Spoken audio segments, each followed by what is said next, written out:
Hello students, electrostatics की unit को theoretically हमने फिनिश कर दिया है। कुछ स्टूडेंट्स ने इलेक्ट्रोस्टैटिक्स की कैपेसिटेंस वाली यूनिट से या सेकंड चैप्टर से कुछ न्यूमेरिकल्स पूछे हैं। तो ये वीडियो मैंने सिर्फ न्यूमेरिकल प्रॉब्लम्स को समझाने के लिए ही बनाई है।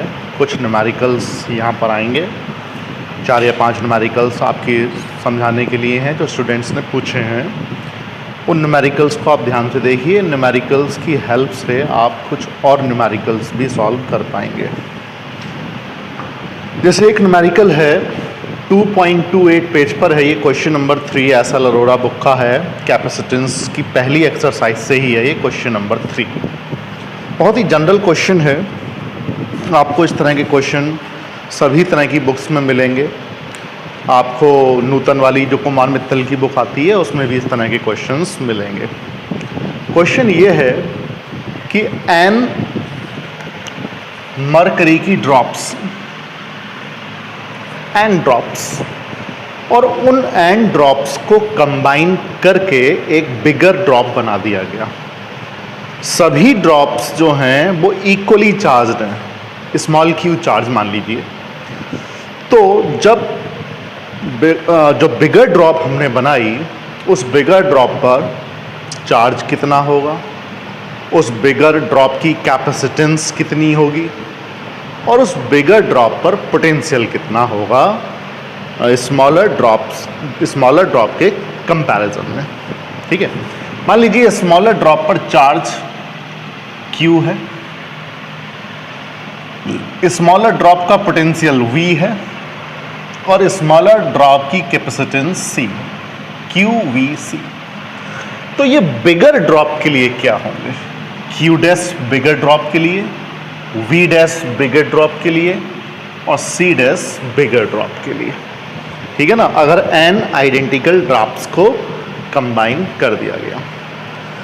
देखिए, जब n आइडेंटिकल ड्रॉप्स को कंबाइन करके एक बिगर ड्रॉप बनाएंगे तो बिगर ड्रॉप की रेडियस स्मॉलर ड्रॉप की रेडियस के कंपैरिजन में कितनी होगी, इसको कैलकुलेट करने के लिए हमें कॉन्सेप्ट यूज करना पड़ेगा वॉल्यूम का। तो वॉल्यूम वाला कॉन्सेप्ट यूज कर लेते हैं। क्या? Volume of one bigger drop is equal to volume of n small drops. ठीक, एक बिगर ड्रॉप का वॉल्यूम n स्मॉल ड्रॉप्स के वॉल्यूम के इक्वल होगा, क्योंकि हमने n स्मॉल ड्रॉप्स को मिलाकर ही एक बिगर ड्रॉप बनाई है। हम बिगर ड्रॉप की रेडियस को कैपिटल R मान लेते हैं। तो वॉल्यूम 4/3 पाई r³ और n स्मॉल ड्रॉप्स का volume n times of the volume of one smaller drop, तो n into 4/3 pi r³। 4/3 pi से 4/3 पाई कैंसिल हो जाएगा और r is equal to n⁻⁴ r। हमें एक रिलेशन पता चल गया कि बिगर ड्रॉप और स्मॉलर ड्रॉप की रेडियस में क्या रिलेशन होगा। इस रिलेशन को मैं यहाँ लिख ले रहा हूँ, r is equal to n⁻⁴ r, और इसको मिटा देते हैं। ठीक, अब जरा हम देखते हैं कि अलग अलग फैक्टर्स पे क्या इफेक्ट पड़ेगा। सबसे पहले हम चार्ज की बात कर लेते हैं। Q डैश चार्ज सीधे सीधे एडिटिव प्रॉपर्टी है। अगर एक ड्रॉप पर Q चार्ज है और n ड्रॉप्स को हमने मिला दिया, कंबाइन कर दिया, तो अगर 2 ड्रॉप मिलाते तो 2Q, 3 मिलाते तो 3Q, 4 मिलाते 4Q, 5 मिलाते 5Q, n ड्रॉप्स को मिलाया तो nQ। तो चार्ज सीधे सीधे हो जाएगा nQ। एडिटिव प्रॉपर्टी लगा दी। अब बात कर लेते हैं भाई V की। ठीक, देखिए, अगर स्मॉलर ड्रॉप के लिए लिखें तो K Q upon small r, equation number 1। और भाई अगर बिगर ड्रॉप के लिए लिखें तो B dash is equal to K Q dash की जगह NQ अपॉन कैपिटल R। ठीक है भाई, और कैपिटल R क्या है? कैपिटल R है n⁻⁴R, ठीक। n Q/R, इसकी जगह V लिख सकते हैं, तो ये n/(n)⁴ इंटू V। n की पावर 1/3 ऊपर जाके माइनस की हो जाएगी, तो 1 - 1/3 2/3, तो V dash is equal to n⁻²/2/3V। तो जो पोटेंशियल होगा बिगर ड्रॉप पर वो n⁻²/2/3 टाइम्स होगा।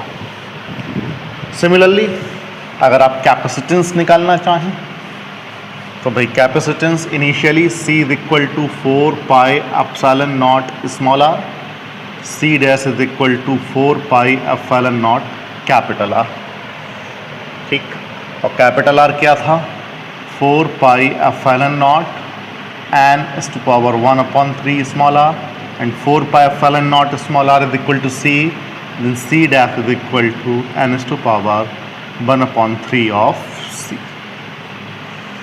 देखिए, अगर हम इसी रिलेशन को याद रख लें कि अगर n ड्रॉप्स को कंबाइन करके एक बिगर ड्रॉप बनाई है तो charge n times, capacitance n⁻⁴ times और पोटेंशियल n⁻²/3 टाइम्स हो जाता है।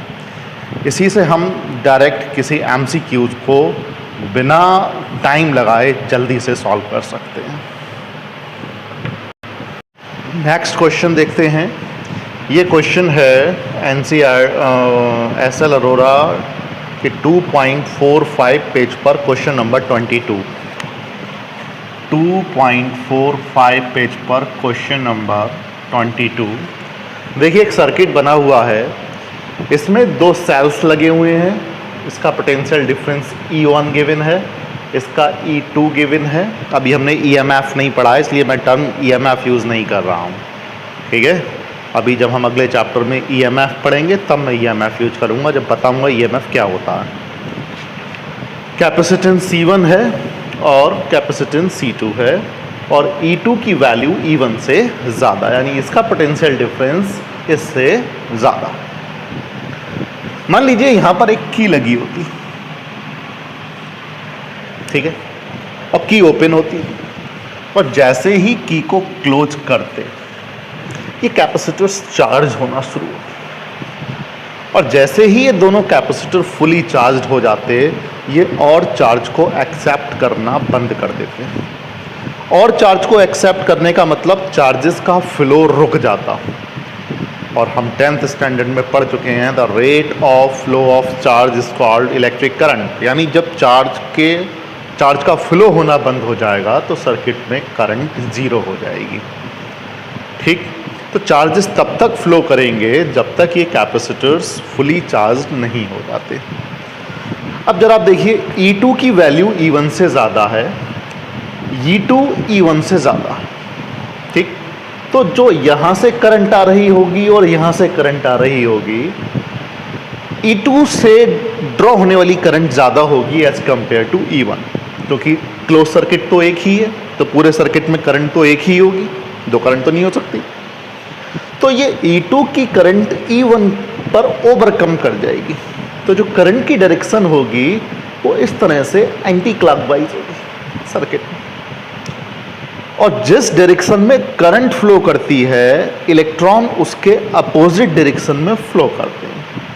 तो अगर करंट एंटी क्लॉकवाइज हैं तो इलेक्ट्रॉन क्लॉकवाइज होंगे। इलेक्ट्रॉन क्लॉकवाइज होने का मतलब है C1 की इस प्लेट से इलेक्ट्रॉन निकलेंगे, और जब इलेक्ट्रॉन निकलेंगे तो ये वाली प्लेट भाई पॉजिटिवली चार्ज होगी, समझ रहे हैं, और इलेक्ट्रॉन निकल के इस पर आएंगे तो भाई ये वाली प्लेट माइनस, समझ रहे हैं ना। तो ये प्लस क्यू, मान लीजिए यहाँ पर माइनस क्यू, ऐसे यहाँ पर माइनस क्यू, तो यहाँ प्लस क्यू। अगर इतनी बात समझ में आ गई तो इस तरह के सारे न्यूमेरिकल सॉल्व हो जाएंगे। मैं इसके बाद अभी इसी में का एक एग्जाम्पल और लेके दिखाऊंगा, आप देखते रहिए वीडियो ये वाली। अब जरा हमें B1 और B2 की वैल्यूज़ निकालनी है, तो पहले हमें ये पता करना पड़ेगा कि भाई कैपेसिटर की प्लेट्स पर चार्ज कितना आया, और कैपेसिटर की प्लेट पर चार्ज कितना आया। आप एक तरफ से स्टार्ट करिए, क्योंकि ये कैपेसिटर फुली चार्ज हो गए हैं, सर्किट में नेट करंट जीरो हो गई है, टोटल करंट जीरो हो गई है, अब सर्किट में करंट फ्लो नहीं कर रही है, तो इसका मतलब जो सर्किट का जितने भी कंपोनेंट्स लगे हुए हैं उनके अक्रॉस पोटेंशियल डिफरेंस का अलजेब्रिक सम जीरो होगा। क्योंकि अगर पोटेंशियल डिफरेंस का अलजेब्रिक सम जीरो नहीं होता तब तो करंट होगी। यानी कि ये जितना यहाँ से पोटेंशियल डिफरेंस एक इस तरह से समझ लेते हैं इसको। मान लीजिए हम इस सेल से चलना स्टार्ट करते हैं E1। अब E1 यहाँ पर आए माइनस क्यू प्लस क्यू, ध्यान से देखिए मैं इस तरह से चल रहा हूँ, आप कैसे भी चल सकते हैं। मैं मान लीजिए इस तरह से चला, minus Q plus Q, potential rise किया कि ड्रॉप किया, इधर माइनस क्यू है इधर प्लस क्यू है, पोटेंशियल बढ़ गया। नहीं, इस पॉइंट पर जो भी पोटेंशियल है उसके कंपैरिजन में इस पॉइंट पर पोटेंशियल ज़्यादा होगा। और कैपेसिटर के अक्रॉस पोटेंशियल डिफरेंस कितना होता है अभी, Q is equal to c v से V is equal to Q upon c. तो कितना पोटेंशियल बढ़ गया, Q अपॉन सी, या कहें Q अपॉन C1। ये बात समझ में आएगी नहीं आई? ठीक है, तो इस सेल से चलना स्टार्ट किए E1, ठीक है, फिर यहाँ पर आ गए प्लस Q अपॉन C1। अब यहाँ पर आए, देखिए ये पॉजिटिव टर्मिनल है, ये नेगेटिव टर्मिनल है, तो वोल्टेज बढ़ा कि घटा, कम हुआ ना, कितना, E2, ठीक, तो माइनस E2। सिमिलरली एक मिनट, ये माइनस था तो ये प्लस होगा, ठीक है। अब यहाँ पर आए तो देखिए पोटेंशियल बढ़ा, इस तरफ को पोटेंशियल बढ़ा, कितना, प्लस Q अपॉन C2, ठीक, इज इक्वल टू, ये सभी कंपोनेंट्स के अक्रॉस पोटेंशियल डिफरेंस का अलजेब्रिक सम हो गया, जो क्या होगा, जीरो। बात समझ में आई कि नहीं आई? अगर नहीं आई तो दोबारा देखिए। मान लीजिए मैं इस पॉइंट से चलना स्टार्ट करता हूँ, इस पॉइंट को कहता हूँ मैं A। मान लीजिए इस पॉइंट पर पोटेंशियल है VA, इस पॉइंट पर पोटेंशियल VA। अब मैं यहाँ पहुँच गया तो VA में कितना बढ़ गया, E1 बढ़ गया, प्लस E1। अब मैं यहाँ पहुँच गया, कितना बढ़ गया, Q अपॉन C1, ठीक है। अब मैं यहाँ पहुँच गया, अब कम हो गया क्योंकि बाद में नेगेटिव टर्मिनल है, तो माइनस E2। अब मैं वापस A पर आ गया, ठीक है ना। जब वापस A पर आ गया तो वोल्टेज बढ़ गया, कितना, Q अपॉन C2, और इक्वल टू कहाँ पर आ गया, मैं वापस BA पर आ गया, ठीक है। तो जब VA उधर जाएगा तो VA minus VA is equal to zero. ये देखिए ये और ये इज इक्वल, देखिए वही इक्वेशन आई कि नहीं आई, ठीक है। तो किसी क्लोज सर्किट में जो जितने भी कंपोनेंट्स हैं सभी के अक्रॉस पोटेंशियल डिफरेंसेस का अलजेब्रिक सम जीरो होता है।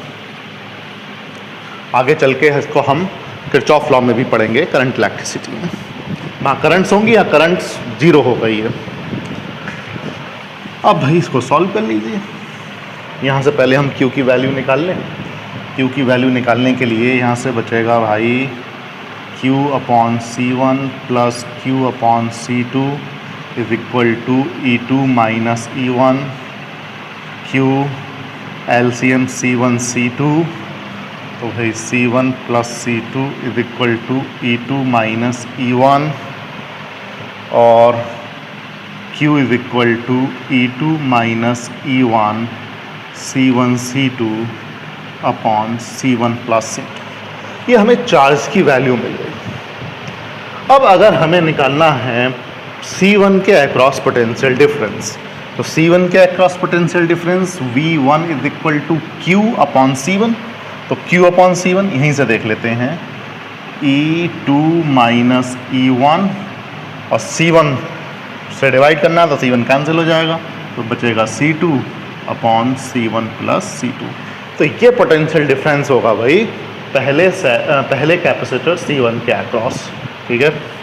सिमिलरली अगर हमें V2 निकालना है तो V2 is equal to Q/C2, तो C2 आ जाएगा, ये बचेगा E2 माइनस E1 C1/C1+। इन रिलेशंस को डायरेक्ट यूज करके भी हम निकाल सकते हैं, लेकिन डायरेक्ट आप हो सकता है भूल जाएं इसको, तो जो इनिशियल प्रिंसिपल बताया है उसी के अकॉर्डिंग इसको निकालिए। मैं इसी पर एक एग्जांपल और लेता हूँ।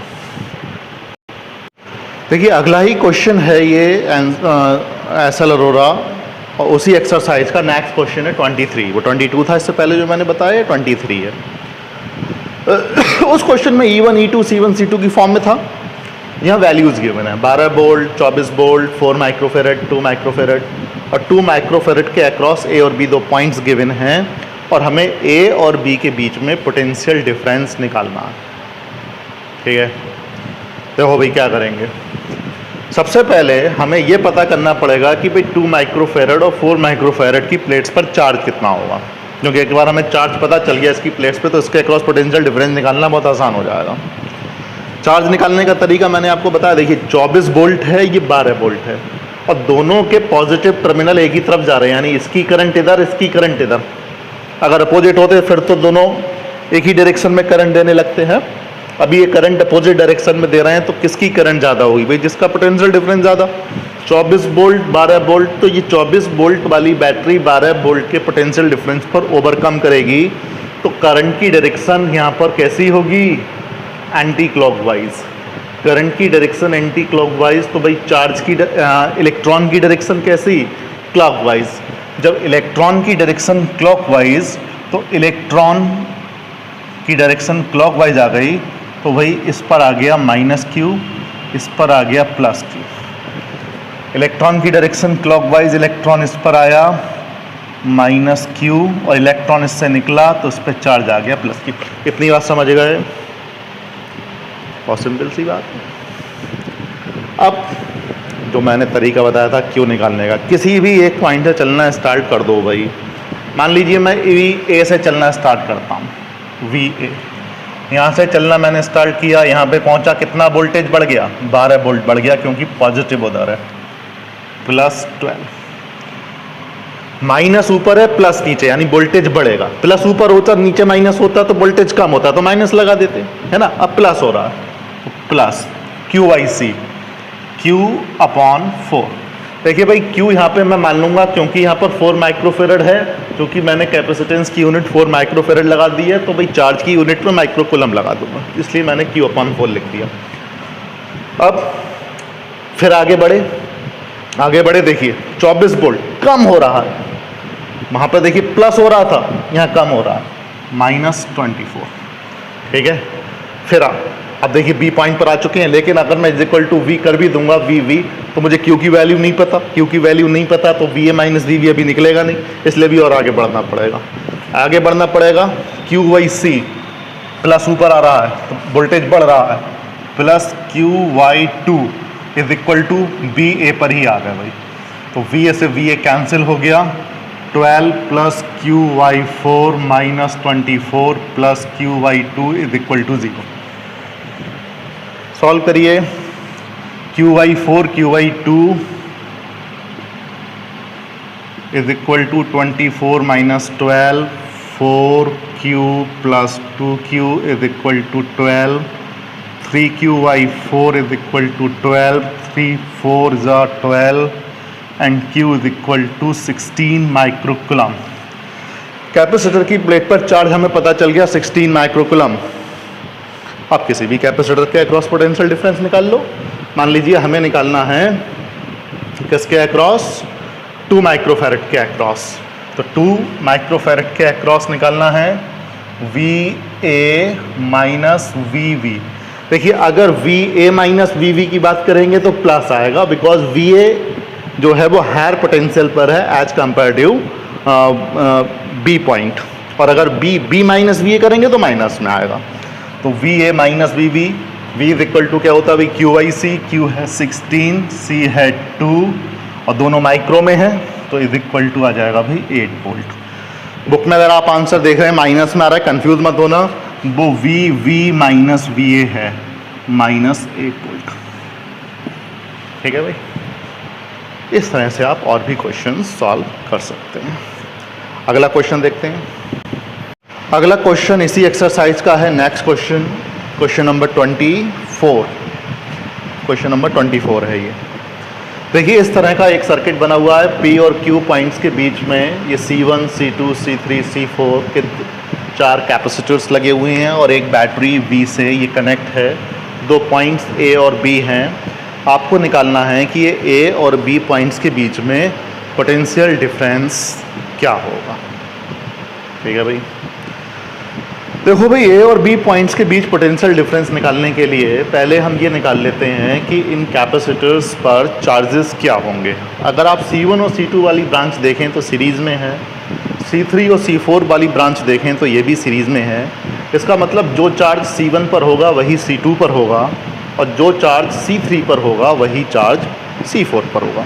मान लीजिए ऊपर वाली ब्रांच में Q1 चार्जेस आ रहा है, ठीक है ना, इस वाली ब्रांच में चार्ज Q1 का मतलब C1 पर भी Q1 है और C2 पर भी Q1 है।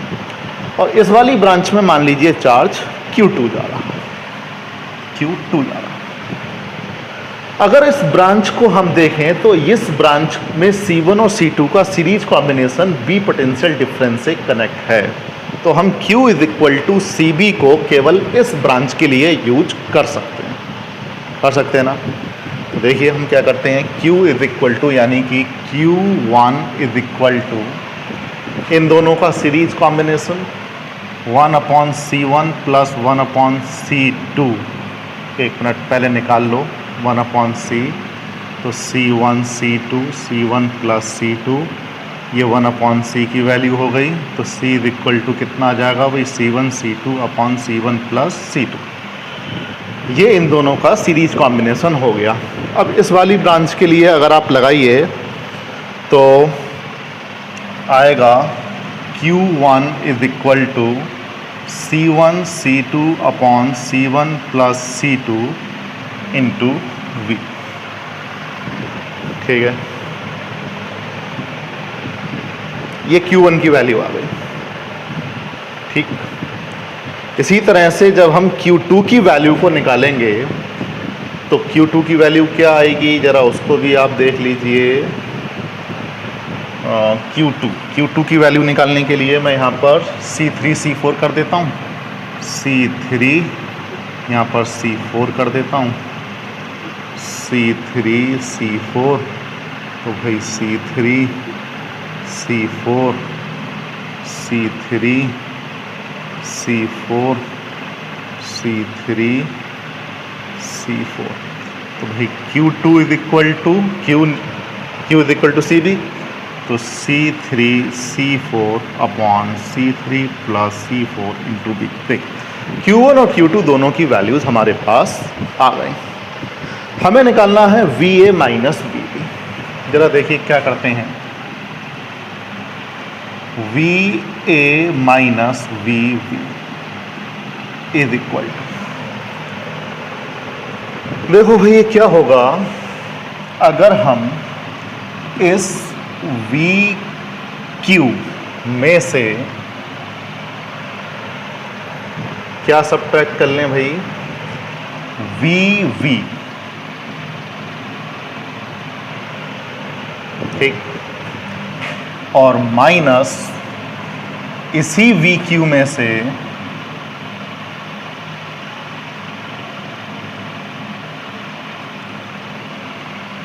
ठीक है, सब्ट्रैक्ट कर लें भाई VA। इसको जरा ध्यान से देखिए। तो करा क्या है हमने, VQ माइनस VV का मतलब है पोटेंशियल डिफरेंस अक्रॉस C4 और VQ माइनस VA का मतलब है पोटेंशियल डिफरेंस अक्रॉस C2। और अगर इसको आप देखिए तो ये वैल्यू किसकी आएगी, देखो माइनस माइनस प्लस हो जाएगा, तो VA और VQ प्लस का VQ माइनस का कैंसिल हो जाएगा, ये यही वैल्यू आ जाएगी भाई। ठीक है, और VQ माइनस V का मतलब है पोटेंशियल डिफरेंस अक्रॉस C4। अब पोटेंशियल डिफरेंस अक्रॉस C4 निकालने के लिए Q इक्वल टू CV आप यूज कर सकते हैं। इसके अक्रॉस Q हमने Q2 कंसीडर किया हुआ है, Q2 और C4 भी।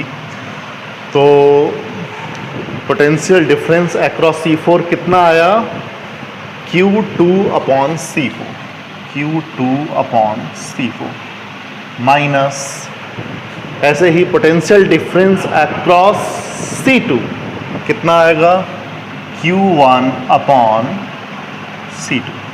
ठीक है भाई, ये आ गया। अब हमारे पास Q1 और Q2 की वैल्यूज़ हैं, ठीक है, तो ये आ गया Q2/C4 माइनस Q1/C2, ये आ गया। अब आप देखिए भाई, VA minus VB equal to Q2 की वैल्यू, Q2 की वैल्यू पुट करो, C3C4V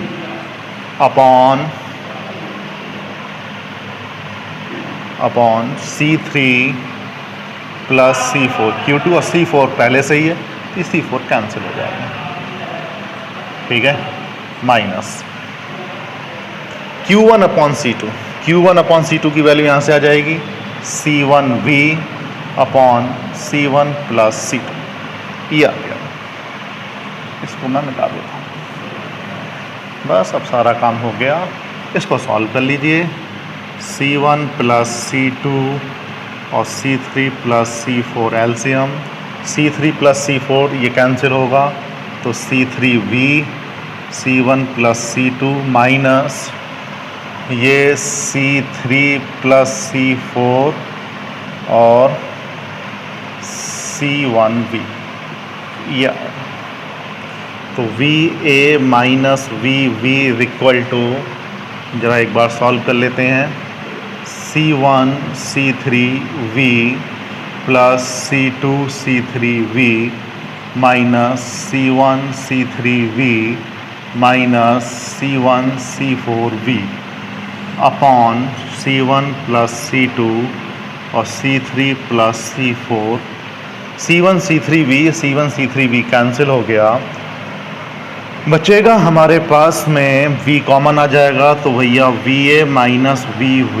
equal to C2 C3 minus C1 C4 और V common upon C1 plus C2 और C3 plus C4। This is the potential difference between A and B। अब एक conditional question है कि किस condition में A और B के बीच पोटेंशियल डिफरेंस 0 होगा। देखो भाई, C1 C2 C3 C4 ये भी सम है, ये भी सम है, ये तो 0 होना नहीं है भाई, है ना। B भी एक बैटरी जोड़ी हुई है, ये भी 0 नहीं है, तो BA माइनस BB तभी 0 हो सकता है जब C2 C3 minus C1 C4 0 हो, ठीक है। तो अगला इसका पार्ट सॉल्व होगा कि भाई VA minus VV is equal to 0, तो C2 C3 minus C1 C4 is equal to 0 और C2 C3 is equal to C1 C4, या कहें C1/C2 is equal to C3/C4।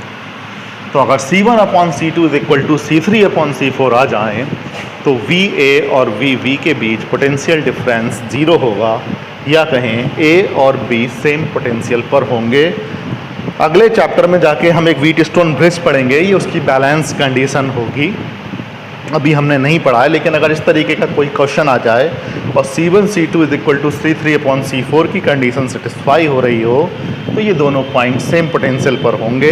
अगर इन दोनों पॉइंट्स के बीच में कोई कैपेसिटर लगा दिया जाए, तो इस कैपेसिटर पे कोई चार्ज नहीं आएगा, क्योंकि पोटेंशियल डिफरेंस 0 है, ठीक है। इस तरह के भी क्वेश्चंस इस यूनिट में दिए गए हैं। अगला क्वेश्चन देखते हैं। अगला क्वेश्चन ये कुमार मित्तल की बुक का है, ये जो नगीन प्रकाशन की बुक आती है कुमार मित्तल की, ISC की, 162 पेज पर क्वेश्चन नंबर 18 है। 162 पेज पर क्वेश्चन नंबर 18। क्वेश्चन मैं यहाँ डिस्प्ले कर दूंगा, आप देख लीजिएगा, मैं बोल रहा हूँ। The capacitance of a variable radio capacitor can be changed from 50 picofarad to 950 picofarad. एक वेरिएबल कैपेसिटर है, उसकी कैपेसिटेंस को 50 पिको फैरेड से 950 पिको फैरेड तक चेंज किया जा सकता है। कैसे चेंज किया जा सकता है? By tuning the dial from 0 to 180 degree. मतलब एक वेरिएबल कैपेसिटर है, उसमें एक डायल बना हुआ है, अगर उस डायल के एरो को 0 डिग्री पे ले आए तो 50 पिको फैरेड है, और इसको ट्यून करके 180 डिग्री पे ले जाएं तो कैपेसिटेंस, यानी यहाँ पर मिनिमम है 50 पिको फैरेड है और यहाँ पर 950 पिको फैरेड है। मतलब उसमें एक ट्यूनिंग लगी हुई है, ट्यून को 0 डिग्री पे ले आए तो कैपेसिटेंस 50 पिको फैरेड हो जाती है, और 180 डिग्री पे डायल करके ले जाते हैं तो 950 पिको फैरेड हो जाती है। ये एक वेरिएबल कैपेसिटर इसमें दिया गया है। फिर कह रहे हैं कि the capacitor is connected to 400 volt battery with the dial set at 180 degree. हमने डायल को 180 डिग्री पे सेट किया हुआ है। डायल को 180 डिग्री पे सेट करने का मतलब है जो इनिशियल कैपेसिटेंस है वो 950 है, तो C इज इक्वल टू हमने इनिशियल सेट किया हुआ है 950 पिको फैरेड और 400 वोल्ट की वही बैटरी लगा दी है। अब इतने कैपेसिटर पर 400 वोल्ट की बैटरी लगा दी तो कोई चार्ज स्टोर होगा।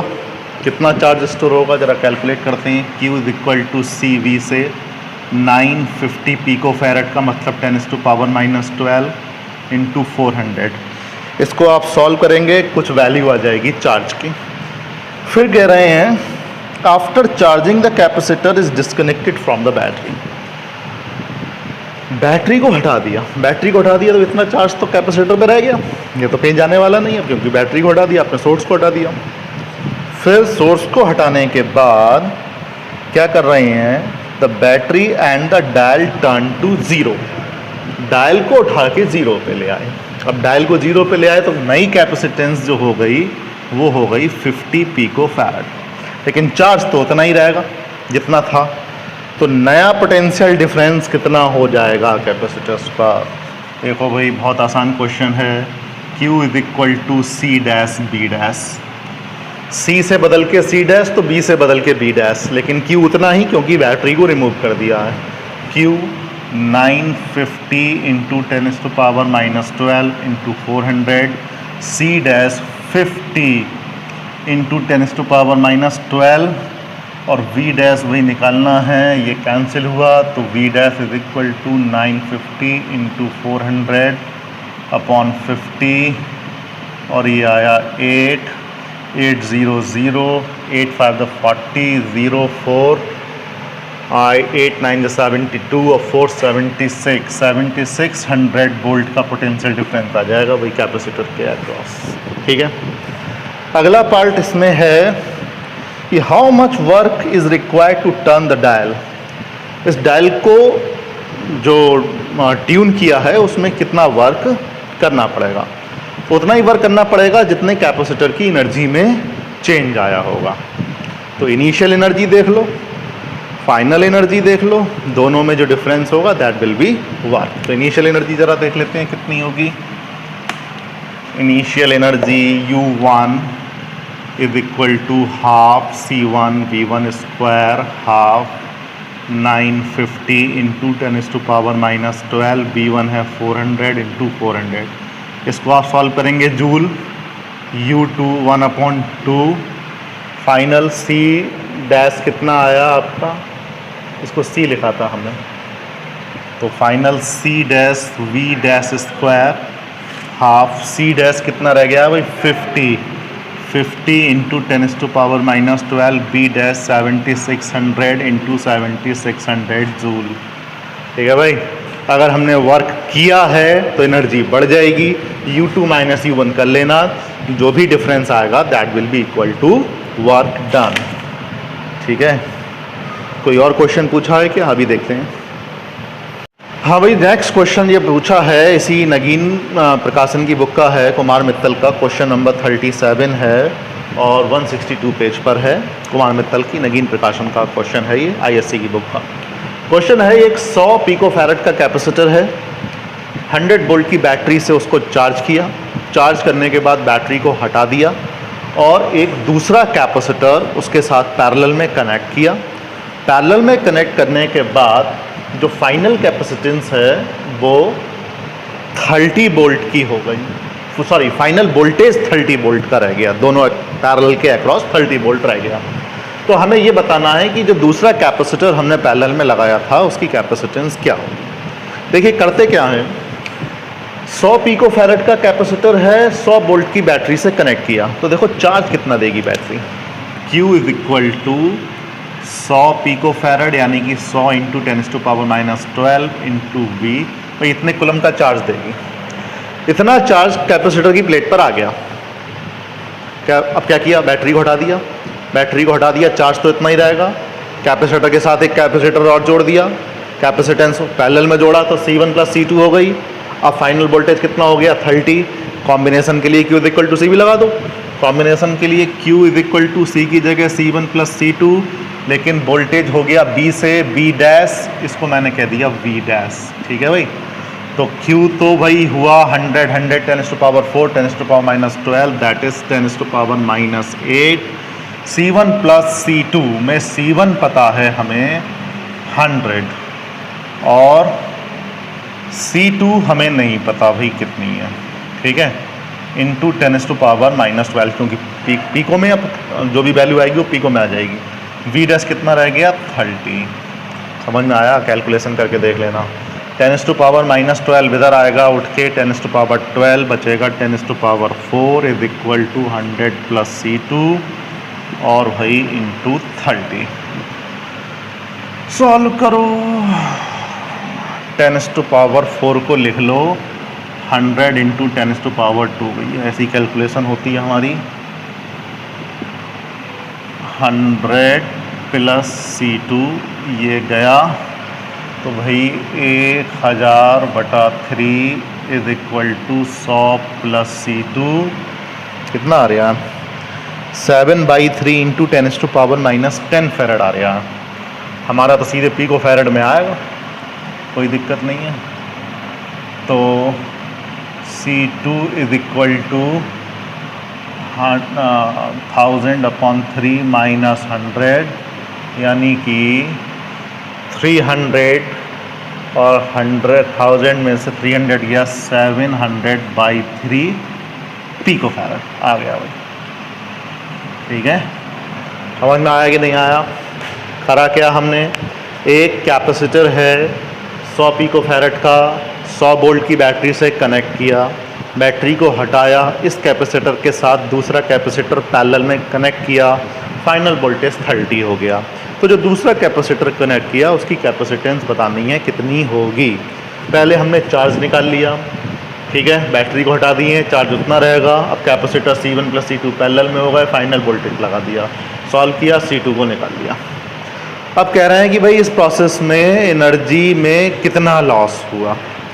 तो भाई इनिशियल एनर्जी निकाल लो, फाइनल एनर्जी निकाल लो, दोनों का डिफरेंस निकाल लेना और दोनों का डिफरेंस निकालने के बाद में एनर्जी का लॉस आ जाएगा। भाई U1 इज इक्वल टू, मैं इनिशियल UI कह दे रहा हूँ इनिशियल के लिए, half C1 V1 square. Half C1 कितना था, C1 था 100 पिको फैरेड, तो 100 इंटू 10⁻12 V1 कितना, कितने वोल्ट तक चार्ज किया, चार्ज किया 100 वोल्ट तक, तो 100 इंटू 100 जूल इनिशियल आई। Final U final 1/2 C1 plus C2, final voltage B2, half marker भी बोल गया C1 प्लस C2, C1 100 और कितना आया था भाई, अरे यार 700/3 पिको फैरेड आया था, ये बड़ा दिक्कत है। 100 प्लस 700/3 ये आया था, कितना हुआ ये 1000/3, 1000/3 इंटू 10⁻12 वोल्टेज कितना था 30 इंटू 30 जूल, ये आएगा U फाइनल। आप देखेंगे कि इसकी वैल्यू ज़्यादा होगी, इसकी कम होगी, सॉल्व करके देखेंगे आप। इसका मतलब एनर्जी में लॉस हुआ, वो लॉस हुआ तो एनर्जी गई कहाँ, तो जो कैपेसिटर हमने पैरेलल में कनेक्ट किए थे तो किसी कनेक्टिंग वायर से कनेक्ट किए होंगे उन कनेक्टिंग वायर्स में जब चार्ज फ्लो होता है तो in the form of heat ये एनर्जी लॉस हो जाती है। तो जो भी एनर्जी लॉस हुई वो in the form of heat loss हो जाती है, जो हमने लॉस इन एनर्जी वाले डेरिवेशन में किया था। तो ये कुछ न्यूमेरिकल्स जो आप लोगों ने पूछे, मैंने इनकी सबकी वीडियो बना के आप लोगों को प्रोवाइड कराई है। और भी अगर कोई न्यूमेरिकल्स नहीं हो तो आप मुझे बताइए, मैं उन पर वीडियो बनाकर आप लोगों के लिए ज़रूर प्रोवाइड करूँगा। उम्मीद करता हूँ कि न्यूमेरिकल्स आपकी समझ में आए होंगे और इनकी हेल्प से आप और भी न्यूमेरिकल सॉल्व कर पाएंगे। आने वाले वीडियोज़ में अब हम नेक्स्ट यूनिट शुरू करेंगे, करंट इलेक्ट्रिसिटी। जब तक अपनी स्टडी करते रहिए। बहुत बहुत धन्यवाद।